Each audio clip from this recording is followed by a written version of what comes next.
Atrocity act मध्ये चौकशी केल्याशिवाय अटक होणार नाही, अशी एक बदल झाल्याची अफवा आणि खोटी माहिती खुद्द सामाजिक न्याय मंत्री संजय सिरसाट यांनी दिलेली आहे.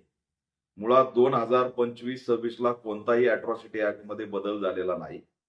संजय सिरसाट यांनी अज्ञानातून केलेलं हे स्टेटमेंट आहे, याचा ऑल इंडिया पॅन्थर सेना निषेध करत आहे.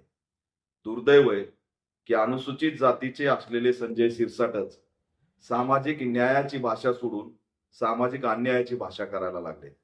त्यामुळे त्यांच्या या विधानाचा परिणाम म्हणजे दलित आणि आदिवासी घटकांवरती अन्याय अत्याचार मोठ्या प्रमाणात वाढण्याची शक्यता आहे. 2018 ला अॅट्रॉसिटी ऍक्ट मध्ये जो काही बदल झालेला आहे तोच असणारा सांगतोय की तक्रार आल्या आल्या एफ.आय.आर. दाखल झाली पाहिजे आणि इमिडिएट आरोपीला अटक झाली पाहिजे. संजय सिरसाट यांनी हा शोध कुठून लावला, हा प्रश्न आम्ही त्यांना विचारतोय.